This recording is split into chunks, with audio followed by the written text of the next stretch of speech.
আমি ব্যাকস্টেজে আরো কয়েকজন ভাইকে দেখছি। আমরা আপনাদেরকে একসাথে আসলে ৬ জনের বেশি আমরা যুক্ত করতে পারি না। এজন্য কাইন্ডলি যদি একটু অপেক্ষা করেন, আমরা আপনাদেরকেও বলার সুযোগ দেব। এবং ভিউয়ারদের অবগতির জন্য জানিয়ে রাখছি, আপনারা এই যে টেলিভিশনে ব্যাকগ্রাউন্ডে দেখছেন, এটা কিন্তু ১৯৭২ সনের ভিডিও না বা ১৯৮০ সনেরও না। এটা 2025 মাত্র ১ বছর আগেকার ছবি এবং এখানে বারোয়াখালী প্রধান যে বাজারের যে সড়ক, সেই সড়কের রাস্তাঘাট এখানে এটা আপনারা দেখেন। আমি বিনীতভাবে অনুরোধ জানাই, যিনি সদ্য এমপি নির্বাচিত হয়েছেন, আপনাকে আমি এই ভিডিও দেখিয়েছি। এবং যারাই সামনে উপজেলা নির্বাচন হন, ভাইস চেয়ারম্যান হন, এমপি হন, মন্ত্রী হন, রাষ্ট্রপতি হন, যাই হন, কিন্তু নিজের বিবেকের দায়ে এই রাস্তাগুলো এটলিস্ট স্কুলের বাচ্চারা যাতে স্কুলে জুতো পরে যেতে পারে, এটা আপনাদের নৈতিক দায়িত্ব। আমজাদ ভাইয়ের একটা কথা আমার পছন্দ হয়েছে যে এরকম ট্রাক ভর্তি, বালু ভর্তি, মাটি ভর্তি একটা জরুরি ভিত্তিতে রিপেয়ারের একটা ব্যবস্থা থাকা দরকার। নিজের টাকায় হোক, সরকারের টাকায় হোক। যেরকম রাস্তায় হঠাৎ করে কিছু একটা হয়েছে, এটলিস্ট বালু দিয়ে এটলিস্ট ওই দিনের জন্য যাতায়াত ব্যবস্থাটা যাতে চালিয়ে নেওয়া যায়। আমজাদ ভাই কানাডায় থাকছেন, দেখছেন, এই কারণে তার বিবেক এটা ধরছে। কিন্তু বাংলাদেশে অনেক নেতারা আছে। এটা এরকম কাদা পানির মতো রয়েছে। তারা চিন্তা করবো, আচ্ছা এটা টেন্ডার দিতে হবে, কন্ট্রাক্ট দিতে হবে, ওই কন্ট্রাক্ট ব্যাটারে খুঁজতে হবে, সরকার থেকে অর্থ বরাদ্দ আসবে। We don't have that much time. We want to see that road has been repaired today or tomorrow. এরকম দায়িত্ব নিয়ে যারা কাজ করবেন, আমরা তাদেরকে চাই তারা যেন ক্ষমতায় বসে। কারণ কোনো কারণে আপনার একটা জরুরি তহবিল আপনার থাকতে হবে। জরুরি তহবিল যদি না থাকে, নিজের পকেটের টাকা দিয়ে হলেও এটলিস্ট মানুষ যাতে ওই দিন যেতে পারে, ওই রাতটা পার হতে পারে। তা না হলে কাল কিয়ামতের দিন আল্লাহ কিন্তু আপনাকে কাঠগড়ায় দাঁড় করাবে। প্লিজ, আমি ব্যাকগ্রাউন্ডে ভিডিওটা রাখছি আপনাদেরকে পুনরায় দেখার জন্য। সাজান সিদ্ধার ভাইকে আমি অনুষ্ঠানের সঞ্চালনার দায়িত্বে রাখছি। আমাদের আমজাদ ভাই আছেন, নিশ্চয়ই আবার যুক্ত হবেন। আমি জুয়েলকেও দেখছি। না ধন্যবাদ। সঞ্চালনা একদম একদম একদম ঠিক আছে, সঞ্চালনা একদম ঠিক আছে। আমি যেটা যুক্ত করতে চাই, যেহেতু আমজাদ ভাই আছেন, অনেক অনেক প্রাজ্ঞ ব্যক্তি, আমাদের অনেক সিনিয়র। আমজাদ ভাইয়ের কথা অনেক শুনেছি আমি। এই সুযোগে আমজাদ ভাইকে আমি সম্মান, শ্রদ্ধা এবং বিনম্র শ্রদ্ধা জানাচ্ছি। সাথে আমার মোজাফফর ভাই আছেন এখানে, আমাদের প্রিয় আওলাদ হোসেন আছেন, রফিকুজ্জামান জুয়েল আছেন, এবং যারা স্ক্রিনের বাইরে আছেন তাদের সবাইকে সহ নেসার ভাইও যদি এই কথা শোনেন, আমার কয়েকটি পয়েন্ট আমজাদ ভাইকে লক্ষ্য করে এবং নেসার ভাই যদি শুনতে পান, বা যারা ভাইস চেয়ারম্যান হিসেবে সম্ভাব্য প্রার্থী রফিকুজ্জামান জুয়েল, আমার মনে হয় কি, নবাবগঞ্জ এলাকাটা, দোহার এবং নবাবগঞ্জ এলাকা বাংলাদেশের অনেক এলাকার চেয়ে অনেক পিছিয়ে পড়া জনগোষ্ঠী নিয়ে এলাকা। আপনারা যদি অষ্টগ্রামে কেউ যান, অষ্টগ্রাম ছিল একটা বিচ্ছিন্ন দ্বীপের মতো গ্রাম, যেখানে সারা ঢাকা শহর থেকে সড়ক পথে যোগাযোগের কোনো ব্যবস্থা ছিল না। সেই অষ্টগ্রামে যদি এখন যান, আপনি দেখবেন সেইখানে মনে হয় যে ইউরোপের কোনো জায়গায় এসছেন, এত ডেভেলপমেন্ট হয়েছে। কিন্তু আমরা টেলিভিশনে যেটি দেখছি, এই দৃশ্য কিন্তু বাংলাদেশের কোনো এলাকা এবং রাজধানী ঢাকার একটি এলাকা, এটি কিন্তু কল্পনা করতেও গা শিউরে ওঠে।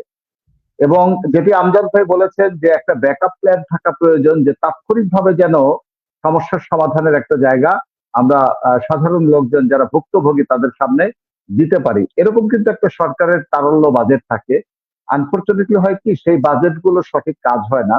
বাজেটগুলো বিভিন্ন প্রজেক্ট দেখিয়ে বেহাত করা হয় বা বেখাত করা হয় অনেক সময়। ফলে মানুষ যারা অসুবিধার মুখোমুখি, তাদের সেই সমস্যাগুলো লাঘব হয় না। নবাবগঞ্জের পিছিয়ে পড়া জনগোষ্ঠীকে উন্নয়নের মেইন স্ট্রিমে যদি নিয়ে আসতে হয়, তাহলে কয়েকটা বিষয় আপনাদের মাথায় রেখে আগামী নির্বাচনে অংশগ্রহণ করতে হবে। নাম্বার ওয়ান হচ্ছে, নবাবগঞ্জের 14টি ইউনিয়নের প্রত্যেকটি গ্রাম এবং এলাকাকে একটি শক্তিশালী যোগাযোগ নেটওয়ার্কের আওতায় আনতে হবে। আপনি নবাবগঞ্জের প্রপারে যে স্বাচ্ছন্দ্যে চলাচল করতে পারবেন, একটা গাড়ি দিয়ে বের হইতে পারবেন, মোটরসাইকেল নিয়ে আপনি সংক্ষিপ্ত সময়ে আপনার কাঙ্ক্ষিত লক্ষ্যমাত্রায় পৌঁছাতে পারবেন। কিন্তু যেটা প্রান্তিক পর্যায়ের এলাকার যে মানুষজন আছে আমরা, সেই প্রান্তিক পর্যায়ে কিন্তু একটা সহজেই একজন লোক মুভমেন্ট করতে পারেন না, যোগাযোগ অবস্থার মারাত্মক খারাপ থাকার কারণে। এই যে আমাদের বারোয়াখালীর মেইন রাস্তা, যদি আপনি ধরেন, এটা ঢাকা শহরের হাইওয়ে রোড যেমন, এটি যেটা আমরা স্ক্রিনে দেখছি, এটা বারোয়াখালীর মেইন রাস্তা। সেই মেইন রাস্তার দশা কিন্তু মানে বাংলাদেশের উন্নয়নের কোনো কোনো জায়গায় যে উন্নয়নের ছোঁয়াও লাগছে না, তার একটা চিত্র কিন্তু ফুটে উঠছে এখানে। তো এক নম্বর পয়েন্ট থাকবে আমার আপনাদের প্রতি পরামর্শ বা অনুরোধ, যে নবাবগঞ্জের প্রত্যেকটা ইউনিয়ন এবং গ্রামকে একটা শক্তিশালী যোগাযোগ নেটওয়ার্কের আওতায় আনতে হবে। এটা হচ্ছে শক্তিশালী যোগাযোগ বলতে, ধরেন পাকা রাস্তা না হোক, আধা পাকা হোক, কিন্তু রাস্তা দিতে হবে যেন মানুষ সহজে মুভমেন্ট করতে পারে। এবং আমাদের সেই জন্মের পর থেকে আজ পর্যন্ত কিন্তু নবাবগঞ্জ একটা মানে কৃষি উপার্জনশীল নির্ভরশীল একটা এলাকা এখনো পর্যন্ত।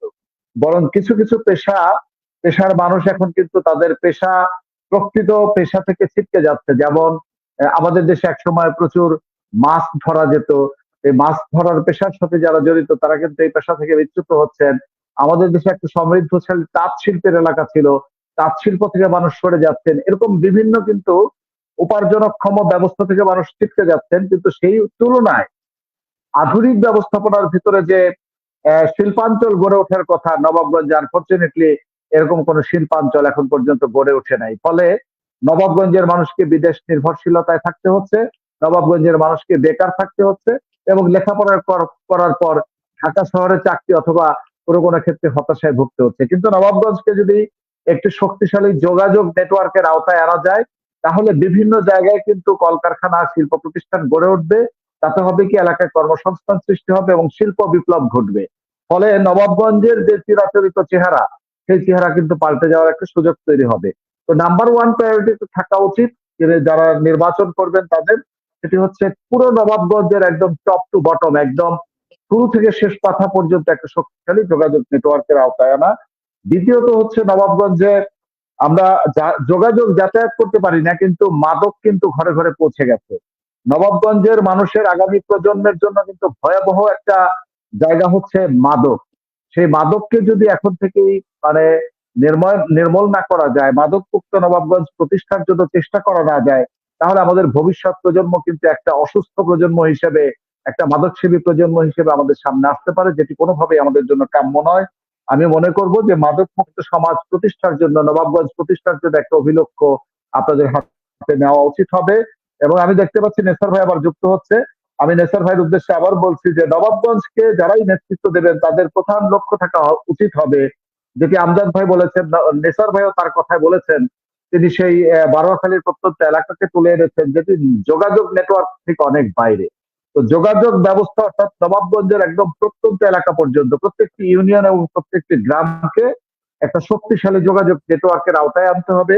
এবং আমাদের সেই কৃষি প্রধান যে এলাকা, কৃষি অবশ্যই সম্মানের, আমি কৃষিকেও প্রাধান্য দেব। আধুনিক ব্যবস্থাপনার মাধ্যমে কৃষকরা যারা কাজ করতে পারেন সেই ব্যবস্থা সৃষ্টি করা, পাশাপাশি শিল্প বিপ্লব ঘটানো প্রয়োজন। যদি শক্তিশালী যোগাযোগ নেটওয়ার্কের আওতায় নবাবগঞ্জকে আনা যায়, তাহলে কিন্তু নবাবগঞ্জের প্রত্যেকটি এলাকায় শিল্পের বিভিন্ন কলকারখানা গড়ে উঠতে পারে। ফলে আমাদের বেকার সমস্যার সমাধান হতে পারে। বিদেশ নির্ভরতা কাটিয়ে কিন্তু আমরা নিজেরা উদ্যোক্তার ভূমিকায় যেতে পারি, এবং নবাবগঞ্জের একটা আধুনিক নবাবগঞ্জ প্রতিষ্ঠার ক্ষেত্রে অনবদ্য ভূমিকা সেখানে রাখা যায়। এবং আমাদের আধুনিক যে সুবিধা, গ্যাসের সংযোগের সুবিধা, আমরা শুধু বিদ্যুৎ সুবিধার নেটওয়ার্কের আওতায় আছি, কিন্তু অনেক মফস্বল এলাকায় কিন্তু গ্যাসের সুবিধার আওতায় এসছে। শিল্প বিপ্লব ঘটাতে হলে গ্যাসের সংযোগের কোনো বিকল্প নেই। আমাদের মাননীয় সংসদ সদস্য যিনি নবনির্বাচিত, তিনিও বলেছেন তার নির্বাচনী ইশতেহারে যে নির্বাচিত হলে তিনি গ্যাসের সংযোগ দেওয়ার চেষ্টা করবেন। এই গ্যাসের সংযোগ কিন্তু নবাবগঞ্জের চেহারা পাল্টে দিতে পারে। আরেকটি হচ্ছে যে আমাদের এলাকায় যারা এখনো পিছিয়ে পড়া জনগোষ্ঠী, তাদেরকে কিন্তু আমাদের নবাবগঞ্জের মূল উন্নয়নে যেখানেই আছে সেই জায়গায় তাদেরকে সামিল করতে হবে। অর্থাৎ পিছিয়ে পড়া জনগোষ্ঠীকে মূল উন্নয়নের ধারায় নিয়ে আসতে হবে। যেমন দু একটি জায়গায় নেসার ভাই বলেছেন আমাদের ইমাম সমাজ অনেক পিছিয়ে আছেন, তাদের কোনো কোনো ক্ষেত্রে ৩-৪ হাজার টাকা বেতন দেওয়া হয় এবং কোনো কোনো জায়গায় ৩-৪ মাস বেতন বকেয়া থাকে। আমাদের এলাকায় যে মাদ্রাসাগুলো চলমান আছে, আমরা যখন ছোট ছিলাম তখন মাদ্রাসায় পাঠদান করতাম। মাদ্রাসার পাঠ ব্যবস্থাকে কিন্তু, অর্থাৎ নৈতিকভাবে একজন মানুষকে, প্রকৃত মানুষ, আমরা শিক্ষিত হচ্ছি, বড় হচ্ছি, জ্ঞানী হচ্ছি, কিন্তু প্রকৃত মানুষ হচ্ছি না।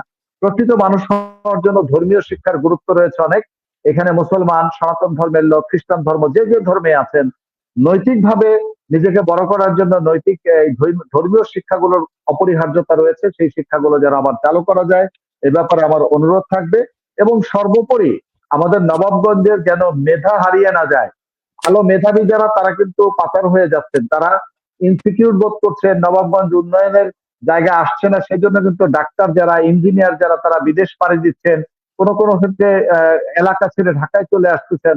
অর্থাৎ আমাদের যে মেধাভিত্তিক সমাজ প্রতিষ্ঠা করা প্রয়োজন, সেটি করতে হলে কিন্তু নবাবগঞ্জের ডেভেলপমেন্ট আনা দরকার, শক্তিশালী যোগাযোগ নেটওয়ার্ক প্রতিষ্ঠা করা দরকার, এবং আধুনিক সুযোগ সুবিধাগুলো, যেমন বিদ্যুতের সুবিধা, নেটওয়ার্ক, ইলেকট্রিক সুবিধার পাশাপাশি নেটওয়ার্কিং সুবিধা, যোগাযোগ সুবিধা, এগুলো সৃষ্টি করা গেলে কিন্তু আমাদের মেধাবী ছেলেরা আমাদের এলাকায় থাকতে চাইবে। তো এই বিষয়গুলো দৃষ্টিপাত করার জন্য আমি যারা আগামী দিনের ক্যান্ডিডেট তাদের মনোযোগ আকর্ষণ করছি, এবং আমি দেখছি শিরিম রহমানও যুক্ত হয়েছেন, তিনি পশ্চিম এলাকা থেকে উপজেলা ভাইস চেয়ারম্যান ইলেকশন করে কিন্তু একদম নবাবগঞ্জকে একটা মানে ঝাঁকি দিয়েছিলেন যে নবাবগঞ্জের পশ্চিম এলাকায়ও কিন্তু আমরা নেতৃত্ব দিতে পারি, এরকম একটা ঝাঁকি দিয়েছিলেন।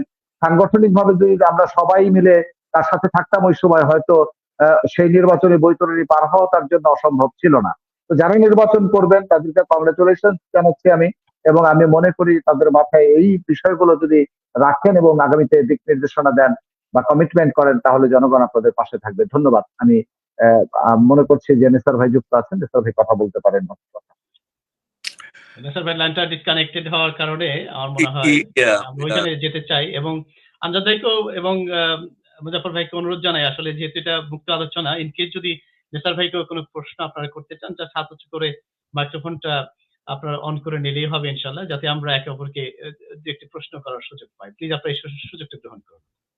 নেসার ভাই কাইন্ডলি কন্টিনিউ করুন। যদি আমজাদ ভাইয়ের সাথে কোনো প্রশ্ন করেন, আমি নিশ্চিত নেসার ভাইয়ের কি উকিল শ্বশুরের কথা বলছেন, তো পরের ঈদের পাঞ্জাবি কোন ঠিকানায় পাঠাবে, এটা আমার মনে হয় আজকে আমাদের থ্রু দিয়ে একটা করা যায়। এটা আমি মেহরবানি করে নেসার ভাইয়ের কাছে অ্যাড্রেস দিয়ে দেবো, মুজাফফর ভাই আমজাদ ভাইয়ের ঠিকানা, যাতে পাঞ্জাবি সুন্দরভাবে পাঠিয়ে দিতে পারে। Thank you. ধন্যবাদ তারিক। আমি যে জিনিসটা কন্টিনিউ করতেছিলাম, মাঝখানে আবার আমি আইফোনে তো ফোন আসার কারণে বোধহয় লাইন কানেক্ট হয়ে গেছে। যে জিনিসটা শাহজাহান অনেকগুলা বিষয় বলছে, যে আমাদের প্রত্যেকটা আমি সোফার আমি আমাদের এই উপজেলায় কিন্তু একটা ফান্ড থাকে, মানে এটা তোমার ফান্ড থাকে, এটা সবসময় থাকে আমাদের উপজেলায় এবং ইউনিয়ন কাউন্সিলেও থাকে, যে জরুরি ভিত্তিতে জরুরি একটা ফান্ড থাকে, যে ফান্ডটার কারণে ওই রাস্তাঘাট হঠাৎ করে বেশি বৃষ্টি হলে, বন্যা হইলে, হওয়ার পরে এগুলা কিন্তু তাৎক্ষণিকভাবে মেরামতের একটা ফান্ড আছে। আমরা হয়তো এই জিনিসগুলা করি না, বা আমরা হয়তো করতে পারলেও করি না, আমরা যে যার ইসে থাকি, এবং এককালীন কিছু টাকা পয়সা থাকে যে টাকাগুলার আমরা সদ্ব্যবহার করি না বিভিন্ন সময়। কারণ একটা সময় আমি যখন রাজনীতি করতাম, এবং শুরুর থেকে, আমি এটা অবশ্য অনেক বছর আগের কথা, আমি অনেক কিছু জানতাম আমাদের এই আমাদের এই যে গম টম বা বিভিন্ন রকমের জিনিসগুলো আসে, গম আসতো, আসতো, এগুলো আমরা ওইভাবে ব্যবহার করতাম না, বা স্কুলের জন্য টাকা, মাদ্রাসা, মসজিদ, ক্লাব, এই জিনিসগুলা কিন্তু সঠিকভাবে বন্টন হইতো না, বা আমরা বন্টন করতাম না। আমি সোফার আমি জানি এখন তো আরো অনেক বেশি আসার কথা নবাবগঞ্জে।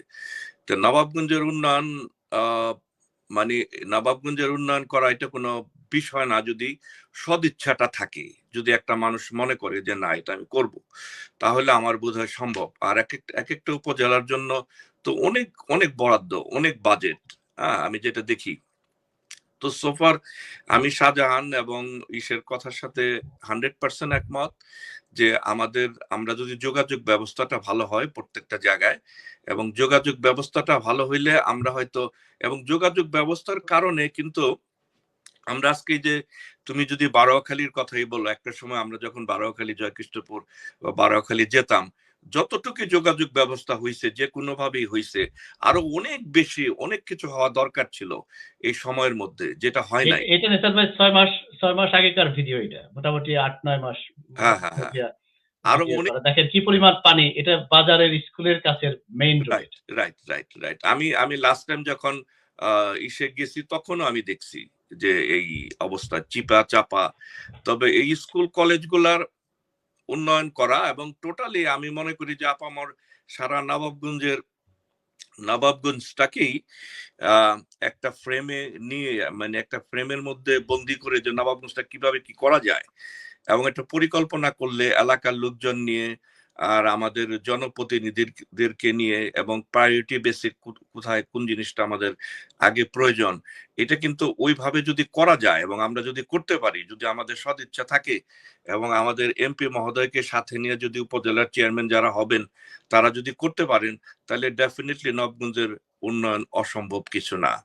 এবং এটা করার জন্য, এবং পার্সোনালি আমি এটা বলি, আমার নিজের তো 100% সদিচ্ছা, এবং এটা আমার আছে, এবং এইটা আমি যদি কোনো সময় কখনো যদি আমার এই সুযোগটা হয়, এবং ইনশাল্লাহ আমি আমার লাইফের আর নাই, আমি যতটুকু সম্ভব এবং আমার সবটুকু দিয়ে আমি চেষ্টা করব যে আমাদের নবাবগঞ্জটাকে একটা সুন্দর নবাবগঞ্জ, একটা আধুনিক নবাবগঞ্জ যাতে তৈরি করা যায়, এবং নবাবগঞ্জটা দেখলে যাতে মানুষ মনে করে যে না, এটা একটা নবাবগঞ্জ। এবং আমাদের জনপ্রতিনিধি যারা থাকবেন, এদেরকে অন্যান্য জনপ্রতিনিধিরা এবং অন্যান্য মানুষ দেখলেও, এবং জনপ্রতিনিধিরাও যে একটা কিছু হইতে পারে এবং একটা রোল মডেল হইতে পারে, এইটা ইনশাল্লাহ করে দেখানো সম্ভব যদি সদিচ্ছা থাকে। এবং এইটুকুই আমার আজকে মানে এই মুহূর্তে বলার। যদি কোনো প্রশ্ন থাকে ইনশাল্লাহ আমি উত্তর দেব। Thank you. অনেক ধন্যবাদ স্যার। আমি আপনাকে জাস্ট কুইক প্রশ্ন করি, ছোট ছোট উত্তর যদি হয় তাহলে ভালো হবে। আমরা জুয়েল এবং মুজাফফর ভাইয়ের কাছে শুনবো। আমজাদ ভাইকে আমি এই প্রশ্নটি করেছিলাম। প্রথম প্রশ্ন, যদি আপনি নির্বাচন করেন, হয়তো কিছুদিনের মধ্যেই সবাই জানবে, এবং আমরা স্বাগত জানাই, আপনি একজন আপনার থানা ছাত্র দলের সভাপতি ছিলেন, দীর্ঘদিন আমেরিকায় বসবাস করেছেন, এলাকার সঙ্গে কানেকশন আছে, স্বাগত জানাই আপনাকে। যদি প্রার্থী হন, বারাফি.কম এবং সম্মিলিত প্ল্যাটফর্মের পক্ষ থেকে আমরা চেয়েছি যে আমেরিকান স্টাইলে, ইউকের স্টাইলে সকল প্রার্থীদেরকে এরকম স্ক্রিনে এনে তাদেরকে একটা নির্বাচনী ডিবেট হবে। আমরা হয়তো 7টা পয়েন্ট দিয়ে দিব এই এডুকেশন, যোগাযোগ ব্যবস্থা ইত্যাদির উপরে। আপনি ওরকম একটা প্রোগ্রামে সব প্রার্থীদের সাথে একসাথে এই নির্বাচনী বিতর্কে অংশগ্রহণ করতে রাজি কিনা? ইয়েস অর যদি প্রার্থী হন। ইনশাল্লাহ ইয়েস। অনেক অনেক ধন্যবাদ। দ্বিতীয় প্রশ্নটা স্যার ভাই, আমরা জানি, আমরা এই ইয়ের ভিতরে দেখছেন যে নির্বাচনী খরচ একটা বড় ব্যাপার। উপজেলা চেয়ারম্যান ইলেকশনে নাকি 1 কোটি টাকা পর্যন্ত মানুষ খরচ করে, 2 কোটি টাকা, 50 লাখ টাকা। দিস ইজ একদম ফালতু। আমরা যদি এটা মনে করিও আছে এটা আমার দাদার আমলে খরচ হইতো, এখনো হবে, আগামী বছর হবে, তার পরের বছর হবে, এটাকে যদি আমরা কেউ যদি বিবেকের দায় এখন থেকে স্টপ করার উদ্যোগ না নেই, তাহলে চলতেই থাকবে স্যার। আমি, আপনি, আমরা যারা সচেতন আছি তাদেরকে কিন্তু উদ্যোগ নিতে হবে, এই টাকাটা কেন আমার খরচ করতে হবে। আপনারা প্রার্থী আছেন মাত্র 7 জন, 5 জন, 10 জন, এবং প্রত্যেকেরই হার্ড আর্ন মানি। এটা বিদেশে আপনি থাকেন, আমি থাকি, আমরা জানি যে প্রত্যেকটা ডলার খরচ করবার জন্য কি পরিমাণ সময় দিতে হয়, শ্রম দিতে হয়। খুবই আননেসেসারি এই 1 লক্ষ টাকা, 10 লক্ষ টাকা, 50 লক্ষ টাকা, 1 কোটি টাকা খরচ করতে হবে ইলেকশনের কারণে। এটা আমি মনে করি একদম অপ্রয়োজন। যদি আপনারা সব প্রার্থীরা রাজি হন, 7 জন, 10 জন, যে আমরা একটা অ্যামাউন্ট নির্দিষ্ট করলাম, আমরা 5 লক্ষ টাকার বেশি খরচ করব না, বা 10 লক্ষ টাকার বেশি খরচ করব না, তাহলে কিন্তু এই যে 5 লক্ষ মানুষ ভোটার আছে, 7 লক্ষ মানুষ ভোটার আছে, তাদের কিন্তু কোথাও যাওয়ার নাই। যেও আছেন স্যার ভাই টাকা খরচ করতেছে না, এখন আমি আমজাদ ভাইয়ের কাছে যাই। আমজাদ ভাই খরচ করতেছে না, আমি এখন মুজাফফর ভাইয়ের কাছে যাই। কিছু মানুষ তো থাকবেই যারা চাইবে যে আপনাকে ওই দুগ্ধ দোহানের মতো, যে কিভাবে আপনার পকেট খালি করে ভোটের সময় একটা টাকা নিয়ে পরে আপনাকে আয়দার পথে বসাবে, অথবা আপনি যাতে ওই নবাবগঞ্জ উপজেলার ফান্ড যাতে আপনি এই চুরিচামারি করে আবার ওটা যাতে পকেটে ভরতে পারেন, এরকম কালচারে কিন্তু আমরা বড় হয়েছি। এটাকে আমার মনে স্টপ করা উচিত। এবং স্টপ করার কি কৌশল হতে পারে, কি বুদ্ধি হতে পারে, এটা আপনারা প্রার্থীরা বলেই বসেই কিন্তু সিদ্ধান্ত নিতে পারেন। অ্যাটলিস্ট আমরা আমাদের এই আলোচনায় যুক্ত করতে চাই, যদি 10 জন প্রার্থী আপনারা যুক্ত হয়ে কি কমিটমেন্টে যাওয়ার বা আলোচনা করার অ্যাটলিস্ট সুযোগ আছে কিনা যে আমরা 10 লাখ টাকার বেশি উপজেলা নির্বাচনের চেয়ারম্যান হিসাবে খরচ করবো, অথবা 5 লাখ টাকার বেশি, অথবা 20 লাখ, এটা আপনারা ভালো জানেন। কিন্তু এরকম একটা ইনিশিয়েটিভ নেওয়ার সময় কি এসছে কিনা স্যার, আপনার কাছে প্রশ্ন। না, এটা আমি 100% একমত। এই আমাদের এই যে টাকার খেলা, এবং ইলেকশন করলে বেশি টাকা থাকে, এই সেই আমাদের সমাজে কিন্তু এই ব্যবস্থাটা আছে যে আমরা কিন্তু টাকা দিয়ে অনেক সময় অনেক জায়গায় বিজয়ী হই, টাকা পয়সা দিয়ে। অনেক সময় যোগ্যতার মূল্যায়নটা হয় না, অনেক সময় কে কত টাকা দেবে। আর আমাদের নৈতিক চরিত্র, আমি এবার ইলেকশনে ছিলাম, আমাদের নৈতিক চরিত্র এত খারাপ হয়ে গেছে যে এটা আমি একটা এক্সাম্পল দিতে পারি। যেমন আমাকে বললো যে আমাদের এই ক্যাম্পের জন্য আমি একটা ক্যাম্প উদ্বোধন করলাম, এবং পোলাপানরে যতটুকু খাওয়া দাওয়া এরা করলো, কিন্তু তারপরে বললো যে আমাদেরকে আশফাক ভাই $4,000 একটা 4,000 টাকা, সরি 4,000 টাকা দেয়, এতে হয় না, অমুক তমুক নানান কমপ্লেন। তখন আমি বললাম 4,000 টাকা দিয়ে তোমরা কি করো? আগে তো আমরা যখন ক্যাম্প করতাম একটা মাইক থাকতো, আমরা ওইখানে চিল্লাচিল্লি করতাম, আমরা হয়তো চাটা খাইতাম, রাইট? তো এই জিনিসগুলা আমাদেরকে পোস্টার টোস্টার দিত, কিন্তু আমাদের তো এইভাবে পরে দেখলাম এরা অমুকের 100, অমুকের 200, অমুকের 300, এইভাবে টাকাটা ওরা ভাগ করে নিতেছে ছেলেরা। লেবার কাটানোর মতো আমরা যেভাবে পয়রাতানি বাড়িতে, আমার কাছে খুবই অবাক লাগলো তারিক, যে 4,000 টাকা হয় না, হ্যাঁ, ওরা কি করবে? ওরা ক্যাম্পে এসে চা পানি তো খাইবো, বা ইয়াং ছেলেরা হয়তো সিগারেট টিগারেট খায়, হয়তো এইটাও খাইতে পারে, হ্যাঁ। কিন্তু এইটা কি করে সম্ভব যে এই জিনিসটা? আমি অবশ্য কয়েকটা জায়গায়, কয়েকটা ক্যাম্পে এবং কিছু সিনিয়র লোকজন আছে, তারাও বলল যে তুমি তো এদেরকে এই সহযোগিতা